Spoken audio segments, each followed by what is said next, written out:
%85 of partners prefer a man who is groomed below the waist, and 96% of partners think bad grooming is a major turn-off. That's where Manscaped have come in to help us all out, including myself, lads. The Lawnmower 4.0 is a trimmer specifically designed with our crown jewels in mind. It has skin-safe technology to reduce those nicks and cuts and gives you the maximum confidence while trimming below the waist. It's also IPX7 waterproof rated, so you can operate in wet or dry conditions. It has a premium 7,000 RPM motor with quiet stroke technology and a massive 90-minute battery time, which is supported by its wireless electromagnetic charging function.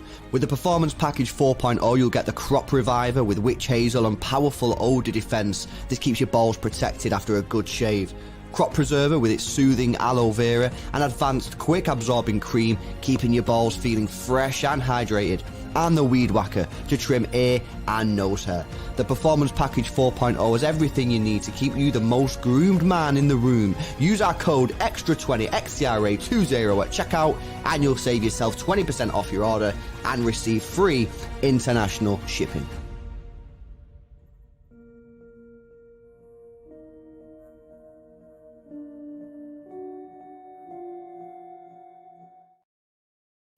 Yo, yo, yo, yo! Welcome back to another stream, and I've got a high energy for the stream, but I've not got high energy for this topic, man, because it's a bit of an L. City taking an L, Phil Foden taking an L with an injury. I'm joined by Hugh here to talk about this injury to Phil Foden, what it means for us, how bad it could actually be, both in terms of how long it could be out for, impact on the team, and give you guys the update. I've seen a few people actually in the chat saying they've not actually seen what the injury is, so or they don't actually know why it's out. So that's quite interesting. So we'll go over that.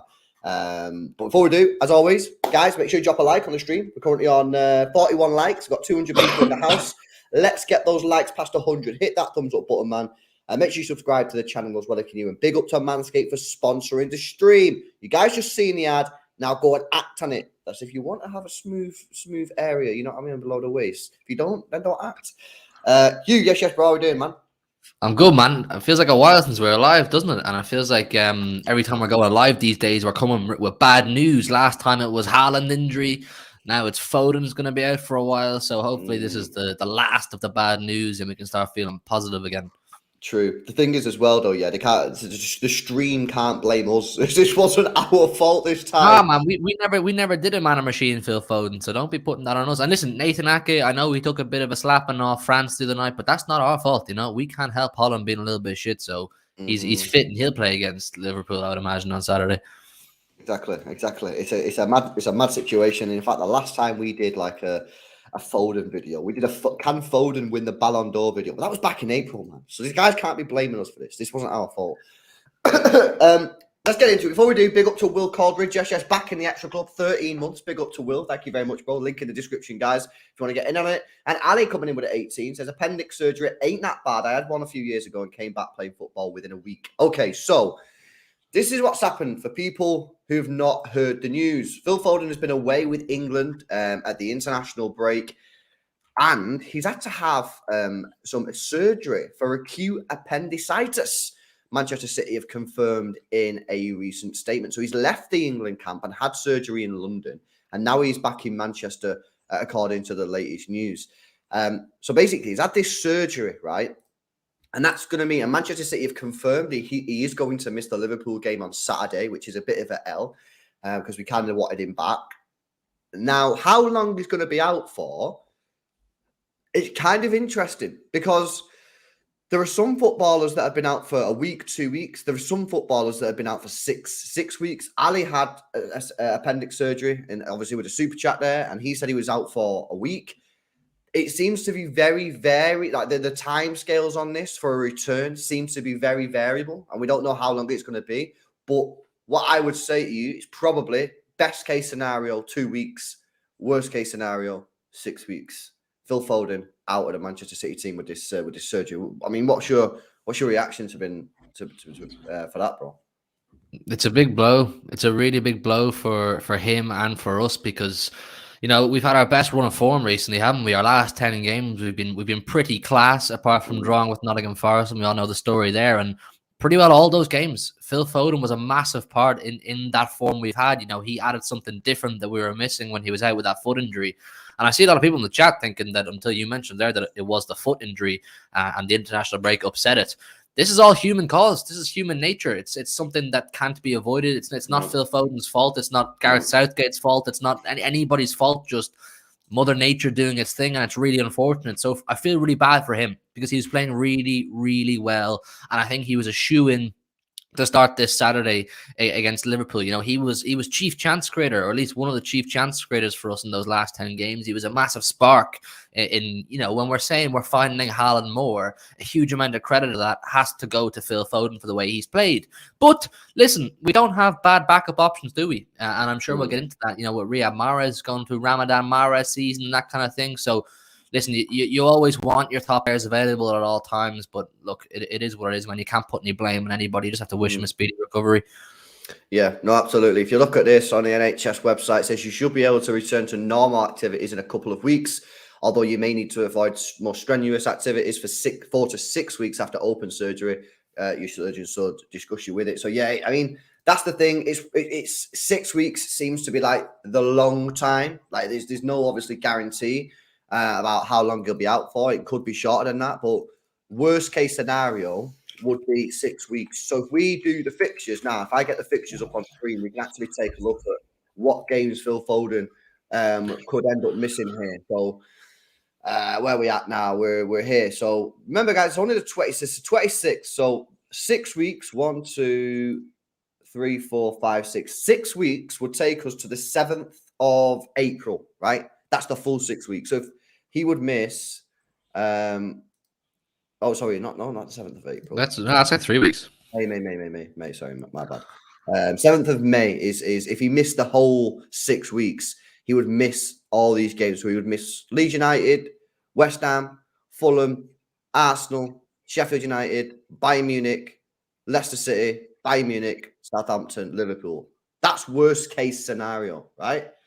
If he does 2 weeks, which would take us to the 9th of April, then he would miss 9th of April. Fucking confusing. He's actually not going to be that bad, and he might be in with a chance of the first Bayern Munich game in and around these fixtures, these 2 fixtures here. We could really fucking do with this injury being a slow recovery, a quick recovery, and getting back like within that 2 weeks. If it's 6 weeks, he's going to miss a lot of football in a period of the season where you need your best players and you need them firing, of which Phil Foden is one of our best players at the moment. The way he's playing, I mean, you mentioned it a minute ago, he's been playing really well. So this is a huge blow, man. And look at the fixtures that he's going to miss. He could end up missing some. It's just down to the individual, really. You know, an appendix problem is it varies. Like the super chat there says, you could literally be a week. You could be out walking, running, playing contact sport in a week, 10 days time. But for some people, it could, like we've seen there, it could be 5-6 weeks, and it's something that the doctors at City will have to monitor very carefully. Because the thing is, if you do rush him back and something bad happens to him in that area of his body, it can be really serious, like really, really serious for his life and his overall health moving forward. So for him personally, you know, you don't want to rush him back, but for us, you know, we kind of need Phil Foden for these for this run in. Yeah, absolutely, and I think it puts more sort of how to describe it. It puts more sort of if you remember back to the summer when I was saying we should have signed another winger. It's looking like that again is true now, because we're going to be stretched. We are going to be stretched. We should have gone and got another winger in the summer. Now we're going to be stretched. Here's a little bit more like sort of information on this from Henry Winter. General medical advice is 2 to 4 weeks off after appendix surgery. Obviously varies on severity, activity. Luka Modric missed 2 weeks in 2011. Raul missed 3 weeks in 2003, and Eric Dyer missed 6 weeks back in 1819. So it can vary. It does vary. Might be 2 weeks. It could be the full 6 weeks. We really don't know. I guess we won't actually know until like it recovers, right? And everything heals, the surgery heals. But this is clearly disappointing news. The games that he misses, obviously big matches, and it's a massive blow because he was just starting to play well. He was just starting to play well. You know, he was playing well. He was impacting games. I think he played like 5 or 6 games now in a row where he's had like a positive impact on the team and played well. So this is a massive blow for City. In such good form, gets us goals and assists. And yeah, we'll have to see how the team can manage without him. But as you mentioned a few moments ago, we do have the other wingers. We do have Grealish and we do have Mahrez. Both players are in some decent form. Obviously, it is Ramadan, you know what I mean? So that gives Mahrez an extra little boost. He turns into an absolute beast when it's Ramadan. My only real issue with this is they're going to have to play a lot of football now because Phil Foden's not available. I think that we will end up seeing Bernardo Silva play right wing a little bit more now. I don't know what you think on that one. Bernardo Silva right wing. I just think that he's played it in a game recently. We know that Bernardo can play that role because Mahrez isn't going to be able to play every single game now until Phil Foden comes back. It's just too many games. I think we'll end up seeing Bernardo Silva right wing, or maybe we might see Alvarez right wing, possibly. That's what I was going to say. I was going to say like there's a huge amount of pressure on Grealish and Mahrez now to perform, which we know they can. We know they can perform when they need to, but they need to do it consistently. Sorry, and there's also massive pressure on them now to stay fit, as they are the two main options we'll go for in either win. But yeah, I think Pep's going to be forced to move around a little bit and put some players in positions that maybe he doesn't like to do as frequently. I think Alvarez. I think genuinely you could see Alvarez purely because Grealish and Mahrez, like I've said many times, I'm not mad about it. I'm not too keen on it, even though I know it can work. It can be effective. Alvarez will come in and add something different. He's the closest thing you'll get to Phil Foden's impact in terms of diversity and versatility and being more direct, which you won't get with Grealish and Mahrez. So he's going to have to rely on these players. Yeah, you could see Bernardo Silva too, but I'm not sure he has the same impact that Phil and Julian Alvarez will. But yeah, look, it's a headache for Pep, man. This is one of the main players you wouldn't want this to happen to right now, Phil Foden. Mm-hmm. I guess it's just something that we're going to have to deal with, right? A big up roll up with a donation, by the way, just exactly mentioning the fact that Alvarez is potential there. But this is something that we're just going to have to deal with. I mean, remember last season we had a defensive crisis. I mean, I don't know what people, you know, with obviously all our defenders being out, right? But and I wouldn't say this is a crisis, but it's not far off a crisis. And the reason it's not too far off a crisis, why? Because we've actually only got 2 wingers now who are fit in this massive period of the season in Grealish and Mahrez. I think what we really need to be doing here now, I know it's difficult because you look at the games we've got coming up, Liverpool, Southampton, who is shit against Southampton, Bayern Munich, Leicester, who will possibly part the bus like they did, and then Bayern Munich again. In an ideal world, you'd be wanting to get a couple of goals up here. So come the last 20 minutes of the game, you could maybe throw a Cole Palmer on or throw someone on to just rest Mahrez, rest Grealish, so they're not playing 90 minutes every game, right? But look at the teams we're playing. You're probably not going to be able to do that. You know, we're playing Liverpool, we play Southampton away, difficult. Bayern Munich twice in 2 weeks. Leicester City at home, who will just park the bus like they did at their stadium. So I just think that this is possibly one of the worst things that could have happened to us. Honestly, I think that having a winger injured when we don't really have a lot of wingers at the football club right now is a really bad thing. He's going to have to play Alvarez at some point on the wing. Will he play Bernardo Silva on the wing? I think he probably will have to. Will he play Cole Palmer? I mean, Palmer's hardly had any minutes this season, especially right wing.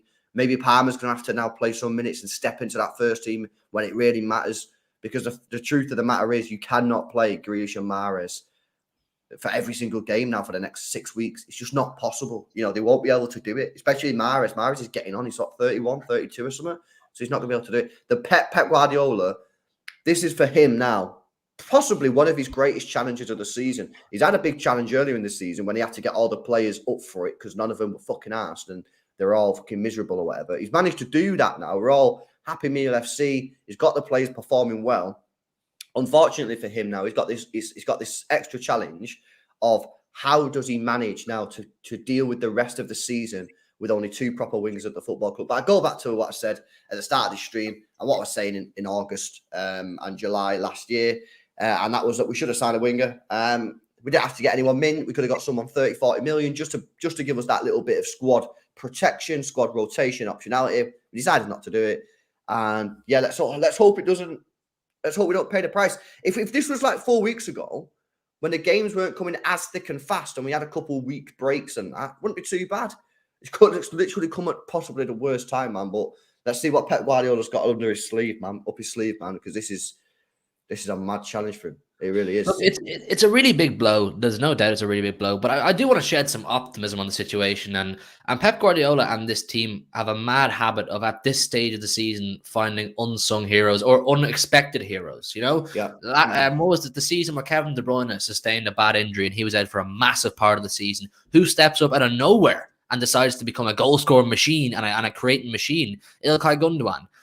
The tail end of last season's campaign, we had no centre backs really available to us. Who steps up and leads us over the line? Aymeric Laporte. We've had so many players over the years who they step up and they stand up and they be counted at a time where they need the most. So this is a period now where someone like Grealish, someone like Mahrez, maybe Alvarez, someone's going to have to step up and take the plate and take the spot and say, right, I'm going to lead this team. I'm going to make the effort. I'm going to score the goals that we're missing out now with Phil Foden, because this is where champions are made. You're not going to go a whole season, September to May, have no injuries, all your best players available to you all the time. If you want to be champions, you have to deal with adversity. That's why the Premier League, a 38-game campaign, is the best representation of the best team in England, at least, if not Europe too, because you're playing 38 games, you're dealing with injuries, good players get being put out, good players come back in, so on and so forth. So this is where, you know, your minerals are tested. Who's going to step up? Who's going to Pep give the responsibility to? And I think someone's going to do it. I think we're going to look back on this period now. If he's out for 3 or 4 weeks, come May, should we win the league and say, wow, say Jack Grealish, for example, he was huge. He stepped up and he did what we didn't expect. Or Julian Alvarez, he had an impact that we didn't expect, because someone's going to have to. We want to win the league, someone's going to have to. And that's just the reality. If you have to put money on it, is there a player that you see in and around the team or in and around the squad that you feel could step up? Because for me, I'm looking at like, Mahrez is the obvious candidate, right? Because he gets goals, he gets assists. He's actually in decent form. If you look at his Premier League record recently, his stats, he's actually got really good stats for his recent games. And it's Ramadan, so obviously fucking throw that into the mix, and you've got a nice little recipe there for someone that could potentially cook. Grealish is an interesting one, right? Because Grealish has been playing well. We all agree Grealish has been playing well. Most people agree Grealish has been playing well. Doesn't get any goals or assists, though, right? He really seriously lacks that. Can he, get a few big goals? Because that's what all it matters. A big goal, 1-0, get the assist or get the goal. That's what can get you over the line. I'm maybe looking at Jack Grealish. Alvarez is, again, someone that you look at and go, yeah, someone who, can be important, but we kind of expect that. I'm looking at Bernardo Silva. Someone, for me, that I've looked at this season and gone, he's been all right. I mean, I don't think he's had a particularly great season, but I do think that's the way that we've played. If he gets some game time now on that right wing, which I think he will do whilst Foden's injured, I'm looking at someone like him to step up and really help the team. Bernardo Silva's the obvious one for me, but obviously Mahrez, Ramadan Mahrez, I mean, it's time for him to shine, isn't it? I'm looking at mainly Jack Grealish, and I have a few reasons in mind as to why I think he can, and I believe he will. Because all the goals he scored this season have been big goals. First of all, he's proven that he can score on a big occasion. United away, Arsenal, assist to Chelsea, big goals. He seems to be able to turn up at the big moments, and we as City fans, we now recognize Jack Grealish as a top player. We believe he's integral to our team, and he's important. But I think for him to have a big period now in this run-in, will him announce himself to the world as, right, I am a world-class player, I am a top player, and this is what I can do. It's his time to now stand up and say, this is why City bought me. This is what I can bring. I can be a leader. I can score goals. I can be a man for the big occasion. So this is an opportunity that for him, he has to take to prove some of his doubters wrong, and for us to see, right, he is Jackie G&A. Jackie G&A can come in clutch and get us some of those big goals when we need them. So I'm looking at him. I'm saying, those of you in the chat who have watched me for a long time, I'm a massive, massive, massive Jack Grealish fan. But I think we all know with Foden out now, this is a massive opportunity for Jack Grealish. Yeah, Bernardo, we know he can be a big player. It wouldn't be a massive shock if Bernardo was huge for us in the next few months. But Jack Grealish, this is your time. This is your opportunity to score some goals. Something mad. A goal against Liverpool, a goal against Bayern, a goal against Arsenal. These kind of goals, this is where you get the opportunity to state your name and make a legacy for yourself. You're like, go down the history. But I agree, and I think as well, like with Grealish, I think he needs this sort of moment, this big moment. He's been playing well. He's getting a few assists. You know what I mean? Not really getting a lot of stats. His stats are still pretty poor, but like he's been doing okay. Getting a few big goals, like you say, big assist against Chelsea in particular. The next couple of weeks, if he can dial in and start impacting games with goals and stats, you know what I mean? And I know people, it's not all about stats. Well, yeah, I know, but you've also got to score some goals. You're a winger, you know what I mean? Get some goals, get some assists, create chances. If he can do that, if he can step up now, I think he'll get a lot more buy-in from some City fans. Because there's still a lot of City fans out there with Grealish, right? Who's like, yeah, I mean, doesn't really do that much, you know what I mean? Like, he passes the ball backwards, he wins some fouls, and what else does he do? And you look at it, and you try and give them, reasoning in that, but ultimately, they always come back and say he's a winger who doesn't score, and he doesn't get assists, and he always wins fouls. If he can now increase his output, right, and start getting some goals, I'm not saying score hat-tricks, I'm just saying get like a chip in when Haaland's not firing, or if Haaland's not fit, because he might not be fit either, they're all crumbling at the right time, then step up and get that big goal that gets us over the line. You know what I mean? That could be the moment. And I think that it's time for Grealish now, as it's time for Mahrez, it's time for them all to step up. We can't just keep relying on Haaland. Phil Foden's the only other winger other than Mahrez who gets goals. It's time for the others to step up now and really, really help out, man, because we're going into the business end of the season, and everyone needs to be chipping in. I agree, though. I think Grealish is an interesting one because right now, I think that season where Gundogan scored, he was our top scorer. He was class. He basically won us the Premier League with that mad run, and people look back on that and go, the Gundogan season, because Gundogan took the team by the scruff of the neck and said, we are winning this league by hook or by crook. I want to look back on this season and this chunk of the season, the most important part of the season, and go, that was the Jack Grealish season. That was the one where he announced himself. It wasn't just, I can play for Man City, I can fit in, I can knock the ball around, I can score a few goals here and there. No, this is where he announces himself as, I am a top player, and this is the golden opportunity for him. He has to look at this and go, I'm sorry for my good mate Phil, but this is my time to step up and fill a gap here, fill a void. So I'm looking at him, man. He's old enough. He has the experience. I don't like saying it, but he did cost them money. People, I love him. He's my guy, Jack. I got his shirt here behind me. But we all know that this period, a leader, a winner, a hero is going to have to step up for us. I'm looking at this game against Liverpool on Saturday and saying, if Haaland's not available and Foden's not available, who are we looking at and saying, they're most likely to score? You could say Julian Alvarez. You could say Kevin De Bruyne. But we can't just rely on them. It has to be more people chipping in, reliable. So someone has to do it. And I think, Jack Grealish, this is your time, man. Yeah, that was what you think in the chat, guys. Renners with a 31 months, man, said, we will miss Foden, but the players need to lift themselves and do it for Foden and win all the games he's missing. Nice to see Hugh on City Extra. Big up Renners, man, with a 31 months. What a legend. Benno with the 2 says, Arsenal fans want Rodri charged by the FA for the tackle, for fuck's sake. Yeah, man, they're losing their shit. Man. They got some weird things going on in their brain right now. Bro, I want to make this clear. They are a weird bunch. I know that's not all Arsenal fans, but some of them weird individuals. See them on Twitter this morning trying to dox Rodri and say where he lives and say go to his house and beat him up. Honestly, they are a weird bunch. Weird. Yeah, it's very strange. Roll up with a 2 says Grealish brings control. Goals just not his game. Well, I agree. But he's got to increase his output in this remaining part because everyone needs to chip in, right? Everyone needs to be chipping in. And I think that's what he needs. I think that's what he needs. He needs to announce himself as he can be the difference in winning a title and not winning a title. We've had so many players over the years, Aguero, Silva, Gundo, De Bruyne, these kind of players who they were the title clinchers. They were the reason that we were able to go that extra mile and get the 98 points, get the 100 points, and so on and so forth.